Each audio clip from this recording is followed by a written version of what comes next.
Sejumlah survei menunjukkan penurunan suara bagi Partai Demokrasi Indonesia Perjuangan atau PDIP.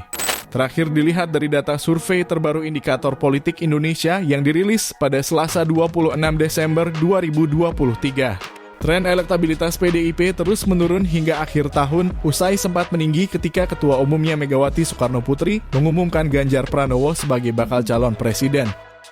Tingkat keterpilihan PDIP pada Januari 2023 meninggi hingga 21,9%.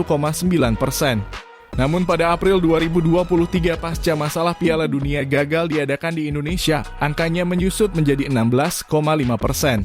Kemudian tingkat keterpilihan kembali meningkat menjadi 20,4% ketika Megawati mengumumkan Ganjar Pranowo sebagai bakal calon presiden. Angka ini terus meningkat hingga puncaknya mencapai 23,7% di bulan Juli 2023. Lalu menyusut menjadi 19,1% ketika survei dilakukan pada 23 hingga 24 Desember 2023. Akademisi sekaligus pengamat politik Rocky Gerung mengatakan turunnya tren elektabilitas PDIP tak lepas dari Joko Widodo. Rocky pun memberikan saran untuk kembali menaikkan elektabilitasnya dengan melawan atau melengsarkan Jokowi.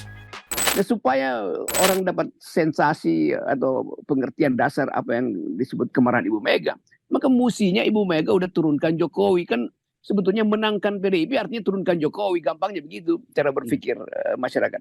Jadi selama Ibu Mega hanya memerintahkan kader-kadernya untuk menangkan pemilu, tanpa orang tahu siapa yang akan dilawan, orang akan anggap ya sama juga. Surveinya pasti akan turun terus. Lain kalau Ibu Mega katakan sudah saatnya kita lengserkan Jokowi, atau minimal ada tanda pertama bahwa Jokowi itu ditegur secara organisasi dengan pemecatan dia sebagai anggota PDIP, itu baru berakibat. Kalau enggak gairah Wong Cili untuk berkelahi yang enggak ada, mereka mungkin menganggap ini perintah untuk melawan Anies, perintah untuk melawan Prabowo. Padahal sebetulnya apapun perintah Ibu Mega, kalau Jokowi masih punya kekuasaan untuk mengatur pemilu, enggak akan nambah suara PDIP. Karena kenapa suara PDIP turun? Itu karena kerjaan Jokowi pasti itu. Jadi sebetulnya kita mesti pastikan bahwa Ibu Mega harus lebih eksplisit. Dan ini udah bagus sebetulnya kemarahan Ibu Mega. Tetapi orang akan tagih lebih kuat lagi. Ibu Mega, Anda adalah seseorang yang mengerti karakter Jokowi. Dan kalau Anda masih lindungi dia, itu artinya Anda paksa rakyat untuk berkelahi di antara mereka sendiri itu. Karena nggak jelas tuh lawannya siapa.